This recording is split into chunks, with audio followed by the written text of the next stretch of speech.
Welcome back to Midwest Girls. Hey everybody. It is Kylie and Meg and our special guest Al. But before we get to that, Al, we have to promote our makeup. Aren't you so glad? I'm so excited. Hey, there's more than just makeup at Toups & Co. That is true, actually. It's true. They have awesome tallow balm, and so many different things that I use. I use their tonics, their tallow balm, their foundation. I've just started using mascara, Yep. their lipstick. Yep. And then I'm very excited that I've converted Meg, and even more excited that they provided us a way to support the podcast by giving us a 10% off code to share with all of our listeners. Mm-hmm. And they give us, if you use that code, we get a small percentage of whatever you purchase. So it's like a commission type thing. Yep. And so Meg also has a testimonial about it. Kylie jumped on this like a year ago, probably almost, and I've always meant to before they even gave us the promotion code. And of course, once they did, I had just got in the mail accidentally, in all honesty, this new lotion. So I was like, I'm gonna wait and get, I'll do it when this lotion runs out, because I just don't like wasting things. Me either. That's my mindset. Well, over Christmas break, the month of like sickness and weirdness for us, I text Kylie this picture, and I seriously had like a chemical burn on my face from this lotion. Yes, she did. I wasn't exaggerating. And I saw her later that day, and she was like, whoa. I was like, it hurts. And it took days for it to go away. So that was, for me, the straw that broke the camel's back. I was like, I'm getting this. I got the frankincense tallow balm, which is the lotion I use, the charcoal bar, which I wash my face with. It's excellent. I love that. That's the first step for everybody, I would say. Yes. It's the cheapest, and it's just my favorite. Yes, and my skin, obviously it healed, and I also bought some makeup too. And I love it. Like, if I'm putting makeup on my face, it actually feels like it's nourishing my face. Yes. And it's so light, it's wonderful. Yes. So there we go. Yeah. It burned me. Not Toups & Co., the other stuff. Yeah, everything is made here in the U.S. It's a small business. Her name is Emily, and her cow Blueberry is the one she milks and gets all the nice tallow from. And they live down south, and she makes all these pure products straight in her kitchen, which is awesome. And so, it's a great way to support an American small business who she also, I think, homeschools her kids, if I read correctly. And also, there's no crap in it, so you can feel good putting it on your face and know that there's no extra additives or chemicals or anything horrible for you. Yeah.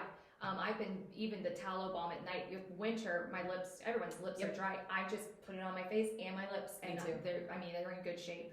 And usually about this time I'm eating chapstick, which don't buy that. They make you addicted to it and keep buying it. So, anywho. Yeah, they also have, Toups & Co. also has, she just emailed out a tallow balm, chapstick looking applicator. So it's for those things as well. Somebody's calling me, but sorry, whoever's calling me. I'm ignoring you. But anyways, so Al, we are called Midwest Girls. So I take it that's not a product for men? No, actually, use it. He's like, really? Yes. He's like, I set you up. The charcoal bar and that. You can use it! Yes. The charcoal bar, the tallow balm, basically all the products that aren't makeup, men can use too. I also use their deodorant, and it's really good. And they have like a cedar wood one. I use the lavender and, what is that? Lavender and, it doesn't matter, I don't remember. But they have a cedar wood one that I want to try next. Yes. Because I love that smell. So please, it's seriously, I can tell this is going to last a long time too. I've been using it for about a month, and it looks like I've hardly used it. Yeah. For real. And I'm not being stingy. No. It is worth it. Yeah, I've been using a lot of the same products for over a year. Yeah. And they've been, buy it's it. Amazing. It's more of a long-term investment. Yes, buy it, spend the money.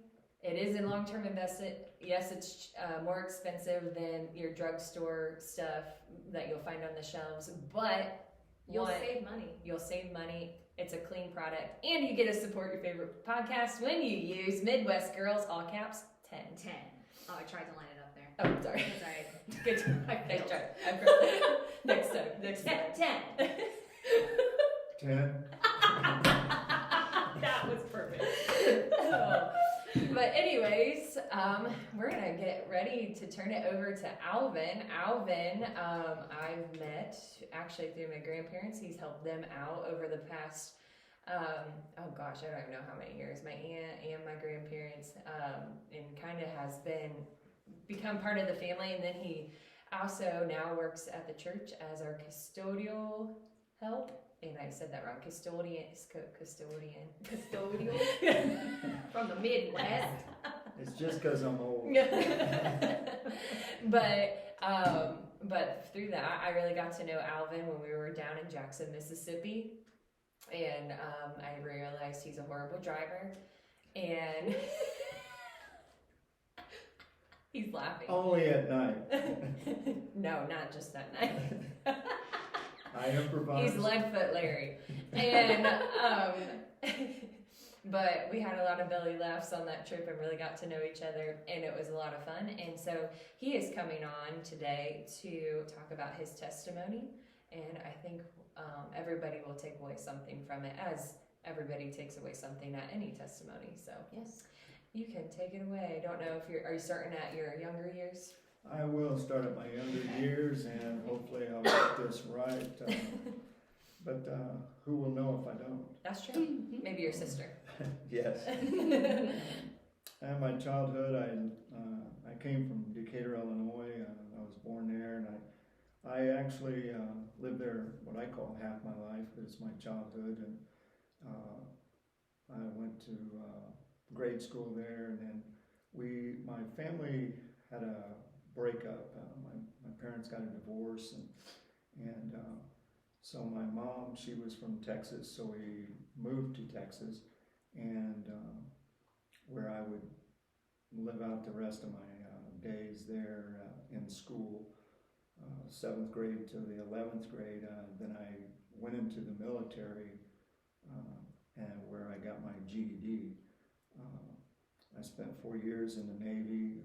I did 3 years civil service at Keller Air Force Base, and worked many different jobs. And I attended college twice, and both times it ended up in just me partying a lot and not really studying hard, or I guess I was going for the wrong reasons. In hindsight, I wish I would have went for the right reasons, but that's the way life took me. So at this point in my life, I was asked by a friend to drive his wife to Elkhart. Well, no, it was South Bend, Indiana. And I said, well, I'm not doing anything, I could do that. So I drove her and got her there safely. So he says. I'm taking. And then I ended up, it was winter time, and I hadn't been back in the north where it snowed for many years. And when I seen the snow there in South Bend, it was probably at least 3 to 4 foot high. And it just threw me right back into a childhood that started out really, really normal. And then of course I thought of my grandmother and my cousins and all my family that I had there that we had just left. And it made me want to stick around this neck of the woods. And so I ended up getting a job at Elkhart at a place called 3Ts, which they made brass instruments and shipped them all over the world. And what they had me do is I honed out these parts that went into the trumpets and saxophones and such, and it was a job. It wasn't career based, if you will, but I didn't really care because I was more into my drinking. If I want to be honest, I drank quite a bit. So I would work that job for probably about 4 or 5 years, and then I would end up drinking myself out of that job. I would go job to job, factory to factory, and I'd always excel real well at these jobs and get promoted, and they liked me, and I'd get these merit raises, and because I was a hard worker, but I also was a hard drinker. And if you've ever been to South Bend or Elkhart, not so much Elkhart, but mostly South Bend, they had clubs which were for men, and so I would go in there and waste my money on watching girls dance and such, and then I'd get drunk and just leave. But that was how I was living, and I ended up getting a DUI going home one night, and that would send me to therapy for drug and alcohol counseling. That I took as a big joke. I didn't really take it seriously. I just felt like I wasn't really an alcoholic. I drank a little much, and I got out of hand here and there, but it didn't really seem to affect me like, because I always thought of being an alcoholic, you were laying in the alleys with that brown bottle and in shabby clothes and hadn't showered for months, and it just, I didn't fit that profile. I worked hard, I kept a home and kept an automobile, and I was reasonably responsible, so I thought. But the truth of the matter was, I was really a full-blown alcoholic at that time, but I was living in denial. I didn't want to accept the fact that I had taken good opportunities I've had in my life to make something of myself and squandered them because of alcohol. And it's just, when I think of it, it just makes me sick. But there's really nothing I can do about it now except for go forward. And that's what I try to do, is just go forward from there. And what I ended up doing was, that probation I was on there in Elkhart,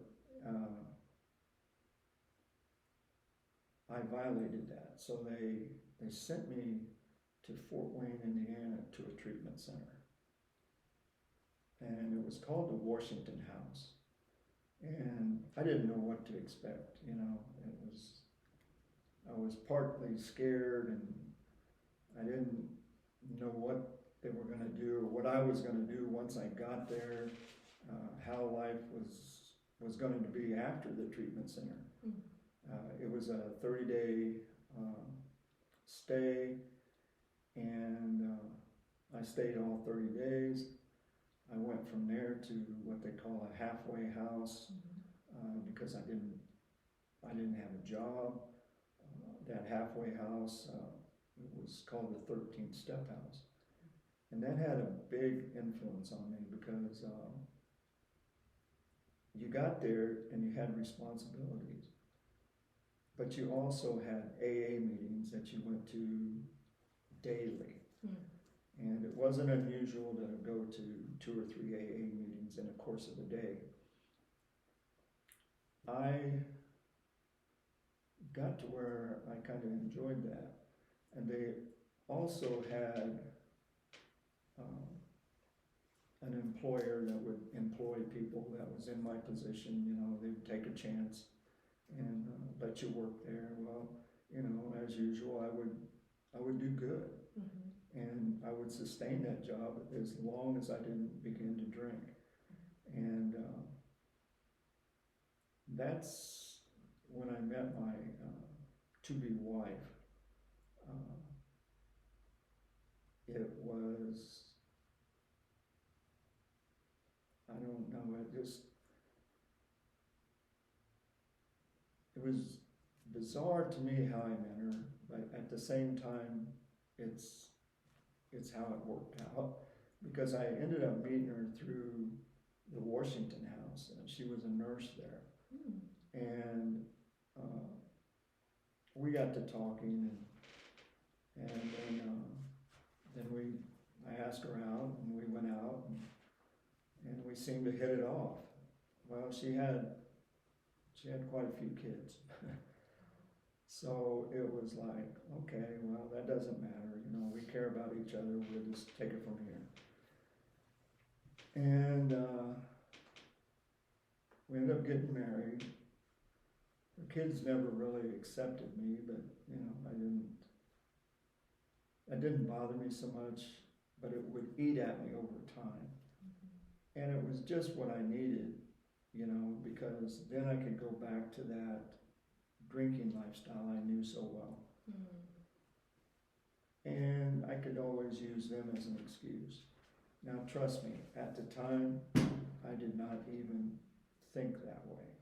I just thought selfishly, and I thought, well, I might as well drink. Maybe I can get closer to them this way. And the thing was, is they didn't drink. And when they did drink, they drank responsibly. I never could. I had to be that life of the party, if you will, that loudmouth drunk, and sometimes turn violent. And it just wasn't, alcohol was a demon for me, for sure. But I never thought I drank abnormal. And to this day, it's so strange. I mean, I can see it in others, but I couldn't see it in myself. And what's that scripture when you see the plank or you see the needle in the sawdust in your neighbor's eye, but the plank, you can't see the plank in yours. Yeah, and it's like, that's the way I was, it was, everybody else was, messed up and didn't know what they were doing, and I was the only one with sense. Well, it turned out I was the only one that didn't have any sense, and the only one that wasn't doing what I was supposed to be doing. Al, you're not the first person that I've heard say that. Like, they never thought it was them. Like, that's not who I am. So I think it's just a disconnect. Like you said, you just were like, that's I'm not the person in the gutter. And it looks totally different than the stigma most of the time, I would say. Yeah. Would you find that to be true too? I find that to be very true. And later in years after I would learn about alcoholism and what it does and how it changes your thinking pattern. Yes, exactly. I was so deeply ingrained in myself and my self-pity. I was selfish, self-centered, and that was how I lived. If you did anything wrong against me, well, you were just the worst, but I didn't look at how I was affecting others, and what my words would do to others, and what my hands would do to others, and whatever I had available to. If you were bigger than me, it didn't make no difference, because I'd get an equalizer, and I'm not proud of that at all. But that's part of what alcohol led me to do. Just be a terrible person, and I thought that was normal, but that's far from normal. It'd be years before I would really recognize. I was one of those cases that they talk about in the book that I would have to lose everything I had. And I finally did. I lost my job, I lost my wife, I lost, connection with my blood relatives. I was down and out. I went to jail for several times. I went to prison a couple times, and it was the last stay in prison that really turned it around for me, because the wife was done. She was done. And it was dead of winter, and she let me stay outside. She said, no, I don't want you here. Go somewhere else. And I could just tell by the look on her face that she was serious and she had had enough. And I just turned around and left.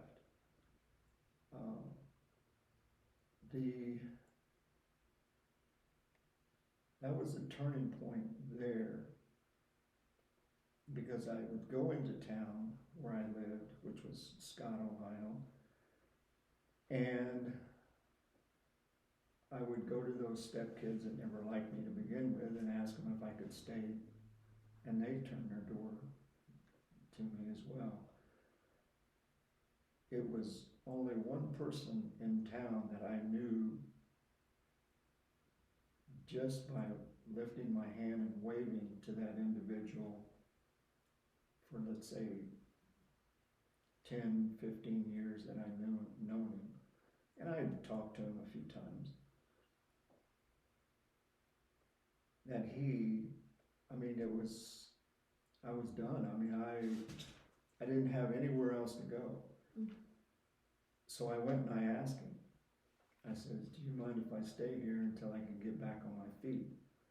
He said, sure, Al, come on in, you know. And I don't know what it is, but at that time, I was so grateful and so relieved of not having to find a place to sleep out in that snow. But what had happened was that night, him and his girlfriend got into it. She called the police. He ended up in jail. And he asked me to still stay there and make sure that she was taken care of. And he said, you know, don't worry about it. Just stay here and take care of her and make sure the heat's on. And he had a wood burner that needed tending. So I said, well, to me it was like, yeah, that's great. You know, I'll do that. You know, and so I did, and he got out the following Monday, and we talked, and he said, yeah, Al, you can stay up here in this room. He said, as long as you need to. And so immediately I started taking action, and I used his cell phone to get a hold of my sister. And I got a hold of my sister, and she got a hold of my brother, which they ponied some money up to get me an apartment. So in about a month, I was out of that house and living over here at Thistlewood. There is where I would make my stand with alcohol, and I would get reconnected with God. Actually, I was wondering, did you have any type of Christian influence in your life growing up, or was it just kind of non-existent? Or when did you do you remember your first interaction? Was it when you were younger with God? Was it when you were younger, or when you got to Thistlewood? Well, my first interaction with God would be through my grandmother. And she would take me to church on Sundays because my parents liked to go out on the weekends, so they would take me and my sister to my grandmother's house. And Sunday came around, we'd ride the bus to church. And I used to get a kick out of that because I never rode a bus. I always walked to school, so it was kind of fun.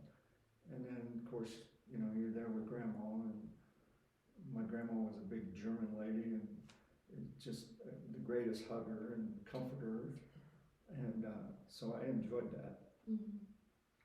And but I remember she went to a Nazarene church,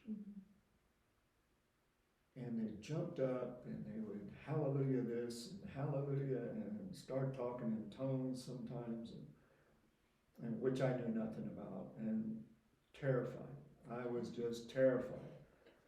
And I would just snuggle up closer to Grandma, you know, and she'd just put her arm around me, and we'd be listening, you know, and we'd go home. And eventually, there in Illinois, at a Methodist church where my mother had taken me, I don't know how she got connected with that. I don't really remember, but that's where I was baptized.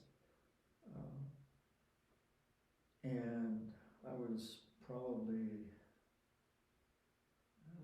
10 or 11, something like that. Mm-hmm. And that would be my first encounter, that I recall. That I had a lot of that jailhouse prayers, you know, mm-hmm. Jesus, get me out of this one, you know. Mm-hmm. Did a lot of that, and a lot of promises to God, and you know, I'll never do it again, and but it just wasn't to be. I would always end up doing it again, and I consider alcohol was my plague, mm-hmm. if you will. Mm-hmm. That was my demon, and there was no getting away from it. Mm-hmm. But now you're at this one. Sorry, I was just making sure that I could keep you on track. Yeah, and that's fine.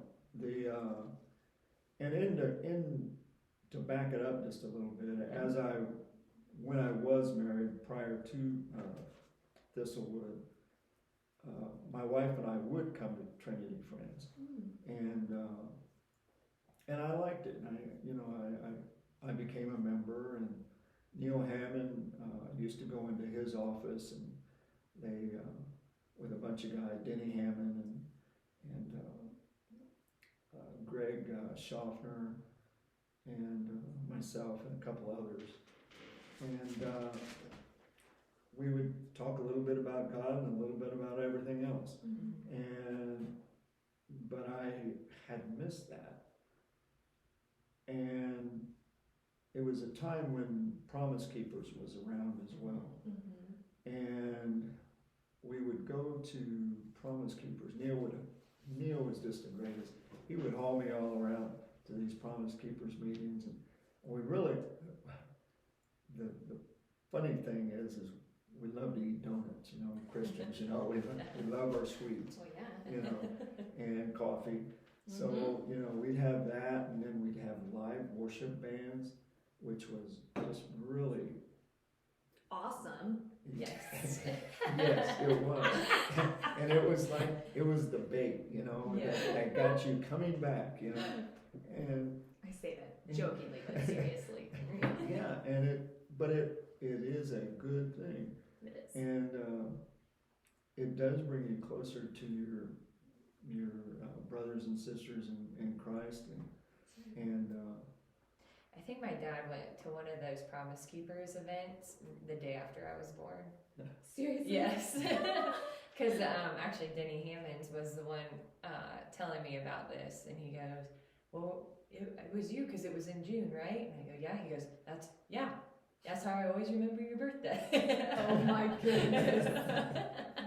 Your mom was okay with this? Well, I guess, but Dad also made, so my sister was born in March, and the draft is always then, I think it was that.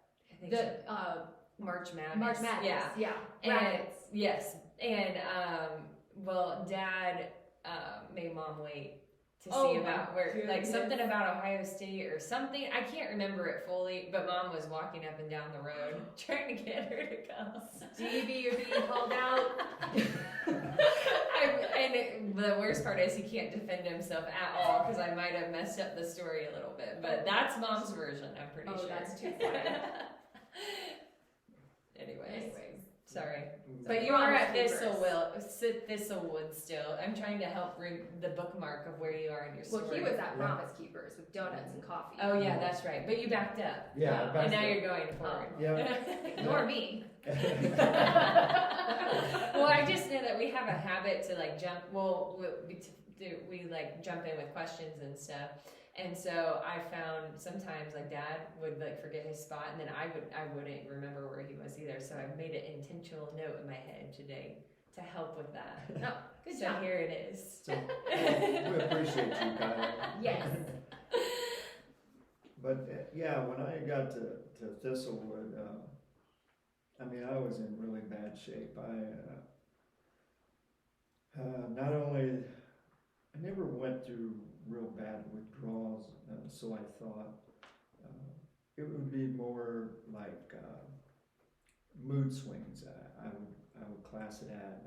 I didn't have the shakes. I didn't have the convulsions, you know, that some alcoholics have. And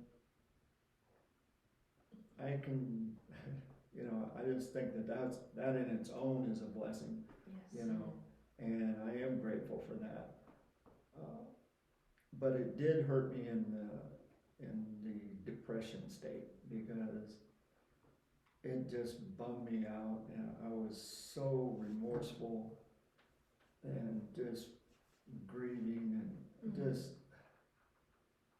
angry at myself as well, you know, for leading the life that I had led, and I knew better, but I didn't do better, and I had so many opportunities that I squandered. And when I think of that in hindsight, to this day, it's painful. It's just hard to believe I was that ignorant to what I needed to do in life.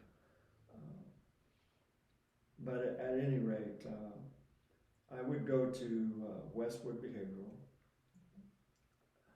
where I told him that they needed to tear down that sign out front that said it was a behavioral problem, because it wasn't a behavioral problem. I was an alcoholic with alcoholism. I was sick. And they said, well, let's give it a while. But I listened to them. I was more than willing to listen to what they had to offer, because everything I had tried didn't work. You were truly ready at this point to give it up. I certainly was. Yeah. And that steak was tenderized and ready to throw in the grill, you know? And that's what happened. I became teachable. I wasn't Alvin Einstein, as I say. I wasn't the one that knew everything and could do everything and could pull myself out of this. No, I needed help. I knew I needed help, and I was desperate.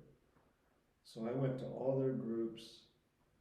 I listened to all the counselors. I participated in the groups. I would cry my eyes out at those groups, but I was releasing all this years of anguish and disappointment and hurt that I felt on these people who suffered from depression, and in some cases more severe than myself. Well, I got this grand idea that this was all self-inflicted, because that's what alcohol does, you know.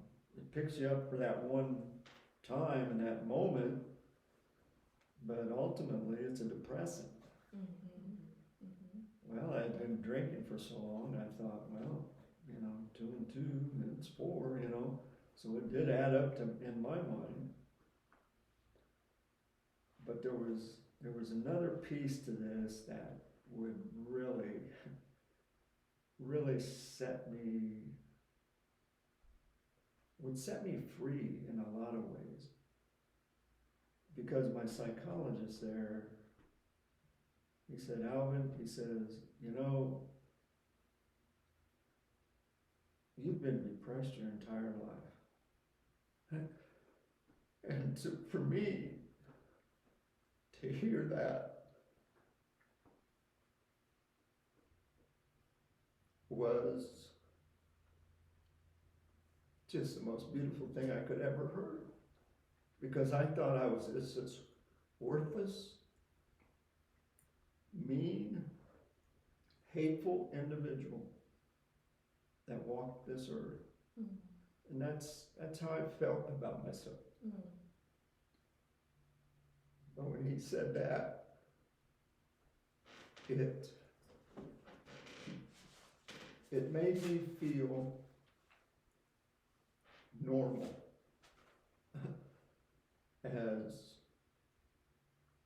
because I was depressed. That's why I was acting out this way. Well, you know, then you get to thinking about your childhood and all the things that went on there. And it adds up. You know, my parents were alcoholics. They were dysfunctional. My dad was a mean rat. And my mom, well, I was the third boy and I had a younger sister, so you figure it out. She already had 2 boys. And then I came along, and then the girl came along. So I was kind of just left to my own. And that's why I love my grandmother Donaldson so much. Is because she always gave me that love that I needed more consistently than just the weekends.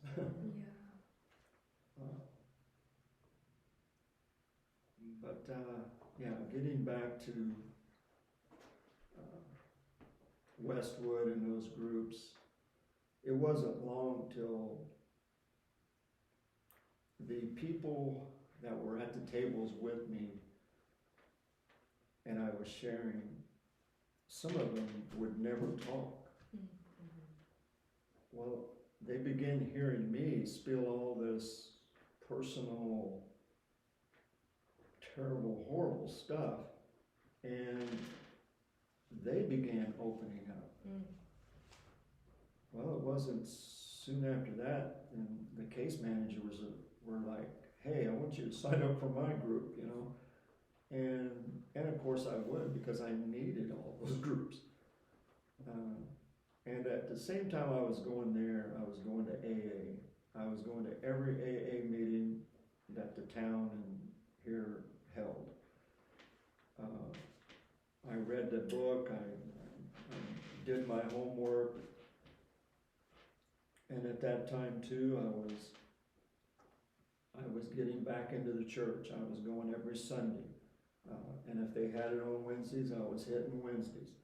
Every opportunity I had to get somewhere where there were positive influences and people that were going to lift me up and help me through this, that's where I was putting myself. There's so much wisdom in that statement right there. Just that alone. In fact, I was just telling the kids last night something that happened, and Adam was like, I never want that to happen again. And I said, so much of it comes down to the company you keep. And just don't put yourself in the situations. Surround yourself with life-giving people. Right there. Yes. Sorry to interrupt. No, you're fine. That, and that would be how I would get closer to God. Yes. And that's something that happened, and this is all, I'm at Thistlewood Living. Now these are the things, these are some of the events that happened to me. I would wake up early in the morning because I love my mornings, and I would sit out front of my apartment and drink coffee. Well, the lady that ran the apartment complex would come every morning, and eventually she'd come down there and she'd say, don't you get tired of just sitting around your apartment? And I says, I sure do. And she says, well, come over here. And she took me in the office and she talked to me and she asked me some questions and I gave her the answers to them. And she says, you know, she says, I'm not very happy with the yard guy here and I want to replace him. So I want you to just go out and pick up sticks and pick up the litter and stuff that people leave. I said, sure, I'll do that. And she says, and I'll pay you a little bit something. So she would. And eventually I would get that job. Now, that was one of the pieces. The other piece was my neighbor. My neighbor was a retired police chief out of Oklahoma. Out of Oklahoma. Here we are in Ohio, which he was from Van Wert. He was a Marine, and I was a sailor. And he was in Vietnam, and I did Vietnam. And he got Agent Orange over there. But he was the type of Christian that put the little booklets on your car, the tracks on your, on your car, under the windshield wiper. Yeah. And that's the kind of guy he was. And we'd talk, and he eventually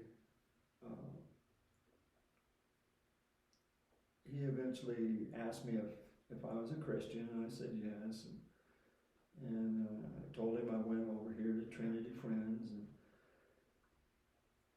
and that I didn't know my Bible that well, but you know, I'm doing a little bit more reading than I used to. And he says, why don't we have a Bible study? And I kind of looked at him and was like, what? A Bible study? You know, I kind of got scared, you know, I was like, oh no, I'm going to be tested. And so I agreed to it. I said, but not too many questions, you know, no more than 5. And so he says, yeah, sure. So that went on for a few months, and by the time it was done, it was like 20 questions, and it was like, you know, he was just grilling me. But we got along so well. Well, his cancer from that Agent Orange was killing him. And he came over one day and he said, Alvin, I want to give you my car. And I said, Steve,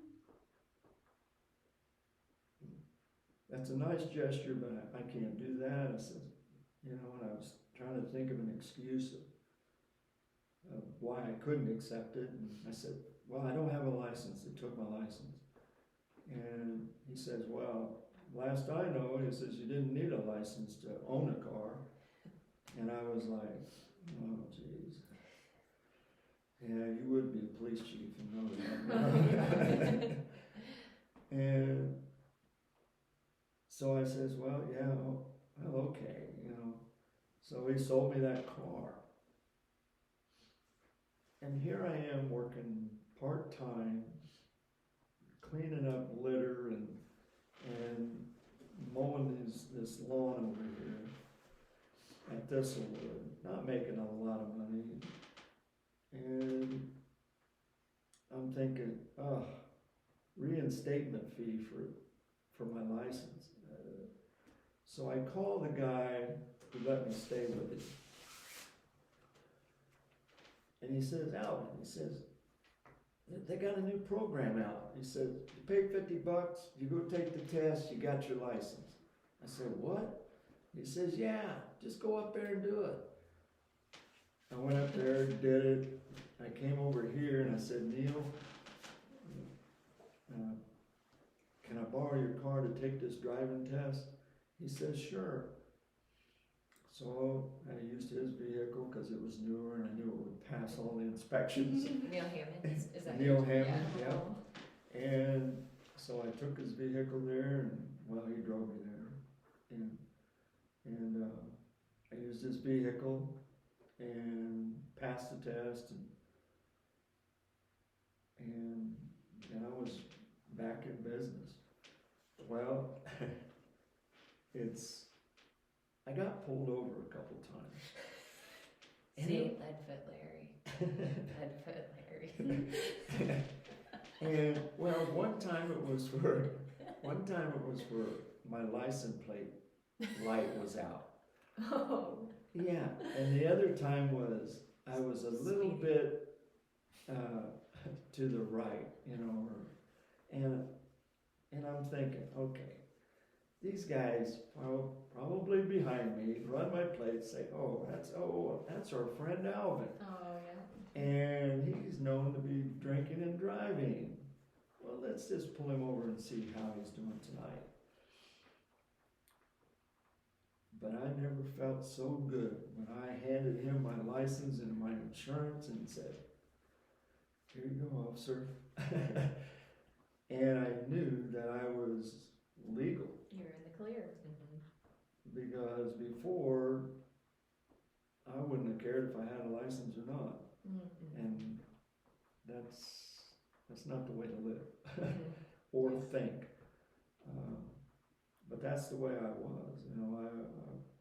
You know, rules were for everybody else, but me. And if I could break a rule or do something on my own, that's what I was doing. But that's all part of that self-centeredness, you know, and thinking, you know, it's all about me and it's my way or the highway, you know. Really, that's the root of all sin, you know. We're just in rebellion against God. Pick your poison, and it is literal poison because it leads to death, eternal death. But it could be alcoholism, it could be, help me out here, Kylie, as my mind's blanking, lying. I mean, all these things taken down, envy, an extreme path, it is all based in selfishness and rebellion. Your story's not the same as Al's, and mine's not the same as someone else's, but we all have that in common. The root of it is the same. Yes. Yeah. Do you want to, that was a weird noise that came out of my throat. Do you want to tell everybody how God's brought this full circle and what you're doing now as a ministry?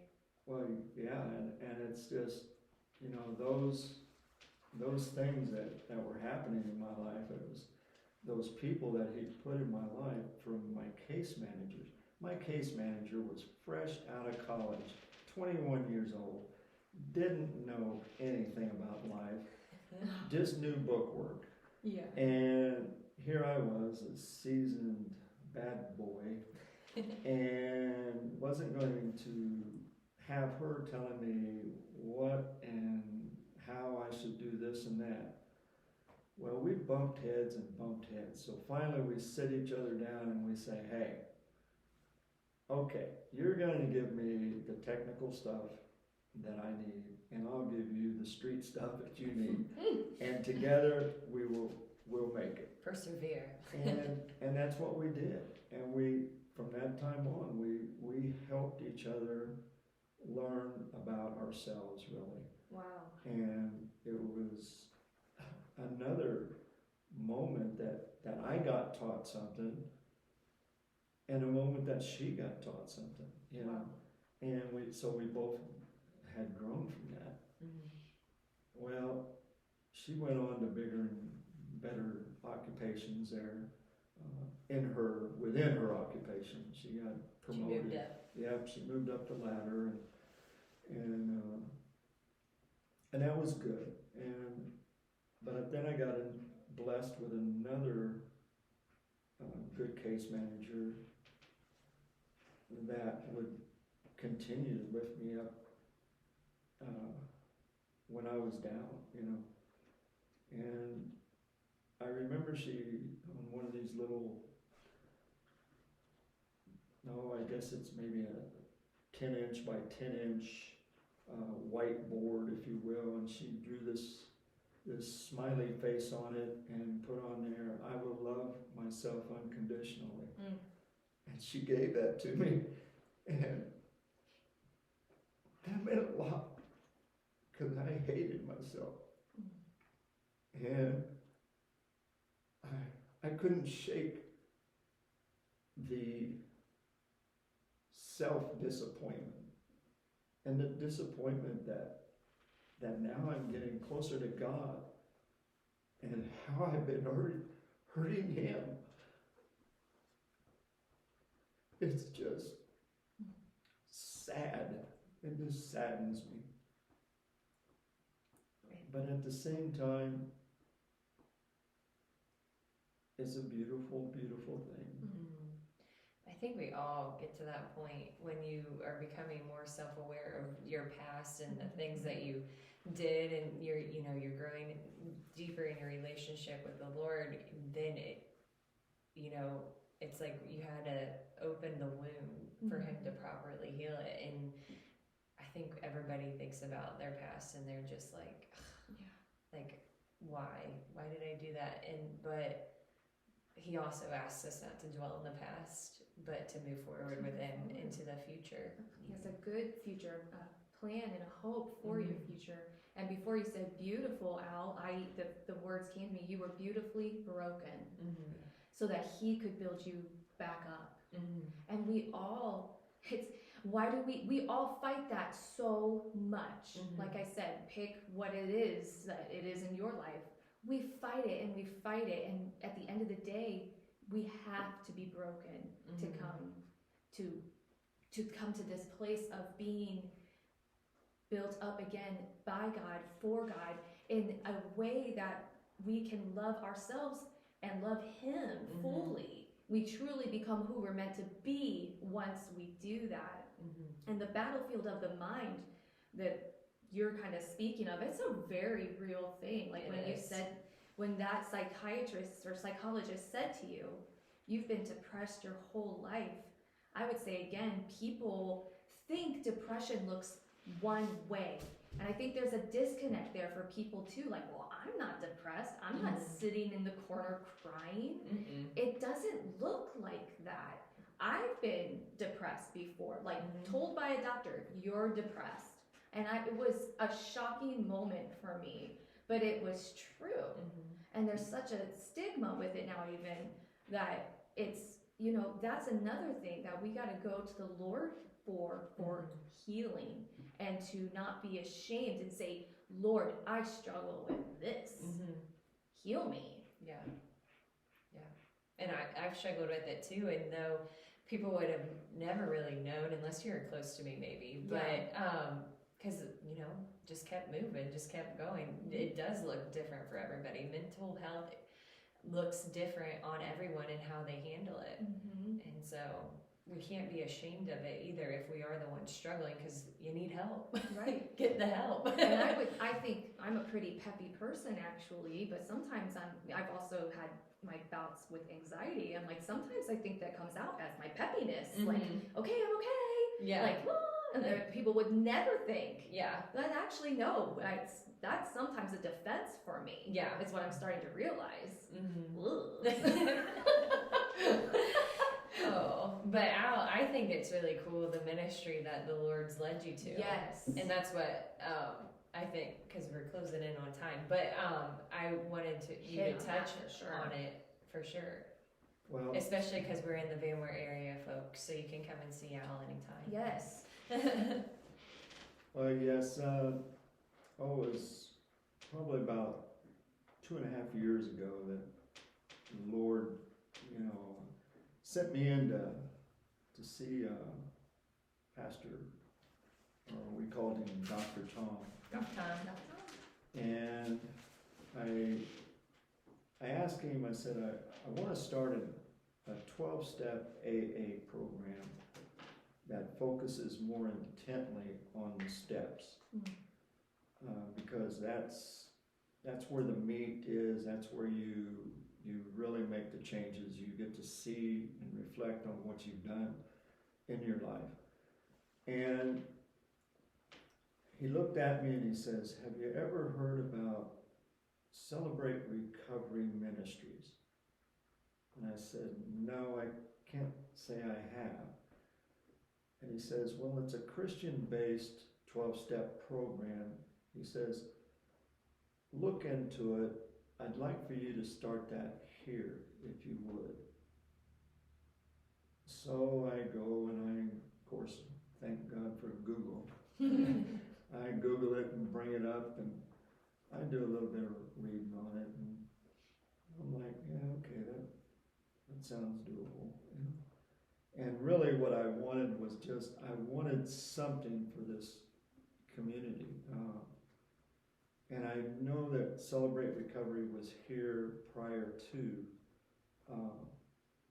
and it was quite successful, really. I think they had about 40 people showing up at one point, and which, you know, is good, very good. And so I went out and I put out my feelers, and I asked people that I knew what they'd think about if something was like that was started again. And I got a hold of the people who ran it before, and they were all excited. So I went into Dr. Tom and said, hey, yeah, I'll do this. I think it's doable. And so I started working on it, and I got myself up to speed through reading, but I hadn't taken and done the steps, and that's one of the stipulations is you work the steps before you can gain access to any type of leadership. So I was blessed once again from some guy that comes down yearly to visit his son from Texas, and he was looking for Celebrate Recovery, and he was led here, which they put him in contact with me, which then he began to teach me the steps. Now, if that's not God at work, I don't know what is. He comes from Texas, and I'm here in need of him. Wow. And he's here. Wow. Whoa. Mm-hmm. Hold the horses, you know, because it just amazed me.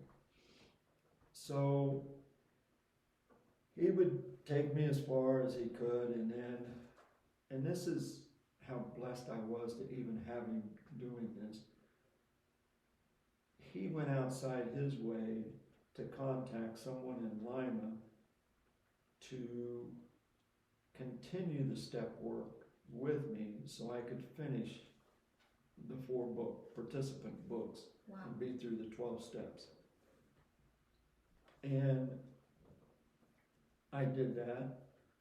Then I began a 12-step study here, but then COVID came and threw a wrench into everything, and that set us back some, but at the same time, as soon as we could, we pressed forward, and now we're on our 3rd 12-step study, and our participants have grown despite the limited advertising or marketing the Celebrate Recovery program here. But then now that has opened up, and currently we have about 8 participants in our groups. So that it has grown from when we first started. I've actually graduated one guy out of the 12 steps, and he's still doing well. And we're looking to start either in March or April the large group Celebrate Recovery. Woohoo! That's awesome. Yes, and it includes worship service, it includes small group, it's teachings, and it's basically, I don't want to say mini, but it's like a service that you would have on a Sunday almost, right? It is just like a Sunday school service, or not school service, but a Sunday service. Thank you. I'm like, awesome. I can't get the words out, and I've said that I don't know how many times, but that. Yeah, and we've got live bands that are willing to show up and play, And of course, we always have YouTube if anything falls through. But it's a good time to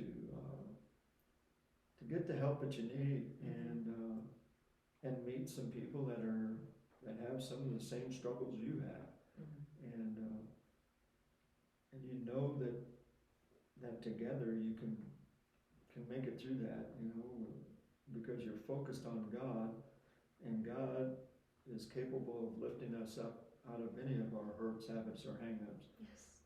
So, and He can forgive. Jesus can forgive anything. Anything. I actually just wrote a paper on, our project was to pick a person in the New Testament and write about their disciple, like making model or whatever. And I actually wrote it on Peter and Judas, but focusing on Peter eventually. But I started off talking about Peter and Judas and how they're really not that different, and how we're not that different from Judas either. But the difference between the two men was Peter denied Christ 3 times, and Judas sold Christ for 30 pieces of silver. But the difference was Peter accepted the grace and the bloodshed of Christ. Judas didn't accept it. He was in anguish. He was angry. Both of these men followed him, trusted Jesus, loved him, learned everything from him. And yet the decision each of them made, one was saved and one was lost. Yeah. And it's just such a crazy and heartbreaking thing. And when you really study Peter's, when you look at how he his bold personality and standing up, but his first thing out of his mouth is always repent. Repent. And I feel like that is on purpose by him, because he knows how close he was to being lost and not accepting that grace. We all, if we choose it, like the Lord extends it to all of us, but we have free will, guys. Yes. It's whether or not we choose to let him extend that to us and accept that blood that he shed for us, and accept his love that he set upon us before the foundations of the world were even set. Yes. And that's basically I keep thinking about that over and over again when you were talking, when you were telling your testimony, and even leading it into talking about Celebrate Recovery. But there is a way out, and I know a lot of times it doesn't seem like there is, but there is, and his name is Jesus. Yes. His name is Jesus. So, is there anything else you want to add? Or anything, or? You can't hear a head shake in the microphone. I used to tell people that did that, I can't hear your head rattle. I always make the kids, nope, I don't accept silent answers. Well, Al, that's such a moving testimony, and you tell it so well. It's just so real, and I just appreciate you sharing that with us and with everyone so much. I know it's going to bless people. Yeah, me too. I think a lot of people are in similar spots, or anybody, even if alcohol, or even I know drugs, it was alcohol for you, but even even if it's not either of those things, there is something in your life. There is your vice. It might not look like a tangible thing. It could be like what Megan was saying earlier. It could be something like envy. It could be lying. It could be stealing, but it could be all like just self-centeredness. And I think a lot of times where people are really struggling, it is the things that others can't see necessarily. It's all inward stuff, and those are the hardest things to break habit of, because that's in you. I know I always tell people that whatever separates you from God, that's what your trouble is. Yes. And God doesn't want you to be separated from him. No. He wants you to embrace him with your troubles, no matter how you feel about them, if you feel they're huge, you feel they're small, He's there. That's what He's there for, to lift you up out of that pain and misery. Yes. You don't have to go through it alone. And that's the biggest thing. You know, I can remember before the spanking, right? And then after the spanking, or during the spanking, if you was weeping, what would Dad say? Hush up, I'll give you something to cry about, you know? God don't do that. No. He says, let me take you and teach you the right way, with love and compassion and understanding. Yes. Not the way my father used to discipline, but the way my heavenly Father disciplines is the way that we all should discipline one another. Yes. With love. With love. It even says that in the Bible, to let your brother down gently. And That's so good, Al. it is so difficult sometimes, and I get it. I get that. I don't want to admit the pain and misery and the harm that I've done to others. But you know what? If just one person hears it and can understand it and can apply some of the things that I applied to my life to get myself out of this is well worth it. If I was not embarrassed and ashamed to do what I was doing prior to God, why would I be ashamed and embarrassed to do something with God? Oh, yes. You know? Wow. Yeah. Wow. It's like when you get a new car, you want to tell people about it, right? So this is so much better than a new car, guys. So that's why when you have the opportunity to feel that or experience that redemption power, that love of Christ through, you know, giving your life to Him, it's something that you want to tell people because you get excited about. Yes. So that we appreciate you coming on and doing so.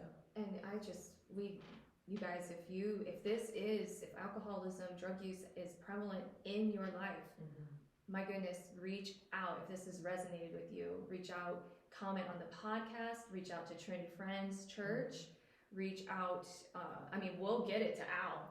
We'll pass it on. Yeah. We do not want you, like he said, to go through this alone, because you're not alone. God loves you right where you are. Yeah. Right where you are. Don't let this message go deaf on your ears. Heed the call to be saved today. Today is the day of salvation. Do something about it. Do something about it. And if drug and alcohol isn't your struggle, Celebrate Recovery isn't it just for drugs and alcohol. It's for hurts and other habits too. There's people have been like shopping addictions. There's people whose family members are struggling with drug and or alcohol abuse, and they're in there for support. And so it's not just if you have one of these things. It's anything. Yeah. It's an anything problem place. If you struggle That's what the with church should be. if you struggle with self-image, you know, if you struggle with eating, any kind of Hurting habit. Yes, anything that really separates you from God. Yes. You know, that's the whole thing. You know, when we put something before God, that's putting a barrier up. And we need to tear that barrier down and replace it with God, with prayer. I don't always do it. I don't want to sell you that bag. And I have my trials to this day. And life, that's just life on life's terms. You're going to have your ups and downs. Yep. But it makes it a lot easier when I can pray to God and say, help me out of this, Lord. Yes. Give me some answers to what I'm feeling and why I'm feeling this way. We'll never be perfect. Otherwise, Jesus wouldn't have to have done what He did. There's always, we are always striving, but we will never be perfect. Yeah. Never. And Al keeps saying about setting the barrier up and keeping you from God. And here's the thing, my friends. When he was saying that, it reminded me of Romans 8, and so I got out my Bible because I knew I'd botch it if not. We're the ones setting that barrier. It's not God, because in Romans 8 it says, "For I am convinced that neither death nor life, neither angels nor demons, neither the present nor the future, nor any powers, neither height nor depth, nor anything else in all creation will be able to separate us from the love of God." Mm-hmm. And that is in Christ Jesus our Lord. Yeah. And so God, there is nothing that can separate us from the love of God. He's already, like I said earlier, in Ephesians 1, when it talks about it, He's already set His love on us from the very beginning of time. We are the ones that have the option to choose it because He did provide us free will. And so if you feel like there is a barrier, it is a self-put-up barrier. Yes. So knock it down. Yes. Don't let it stand in the Don't way. let it stand in the way. And then it makes me think of the verse in, hold on, where is that? Is that Revelation, or am I thinking of Matthew? But basically, He's at the door knocking. Revelation. He is at the door knocking, and He wants you to open the door and accept. He's not a barge through the door type of guy. He wants to be chosen back. Yes. Like we all do. Yeah, and I think that illustration goes so well. That Al said the illustration earlier, that He's a gentle father, even with He's not barging in. Yeah. He's gentle. Mm-hmm. He's gentle. He wants you to come to Him because you want Him. Yes. We sigh at the end of every We one. do. But anyways, Al, we appreciate you. We thank you for coming on the podcast and sharing the love of Christ and what He's done in your life. Yes, So Thank you for the opportunity. of course. we love you, brother. And I hope you'll come to Jackson in the future again so we can roll out of the van laughing. I'm going this time. Oh, You're not going this time? Man. We'll make him feel guilty after we We'll send pictures. Yes. All right, guys. Well, we love you, and we know you'll get some good nuggets out of this podcast, and we'll be back next week. Yes. Mhm. See you then. We love you. God bless. Bye.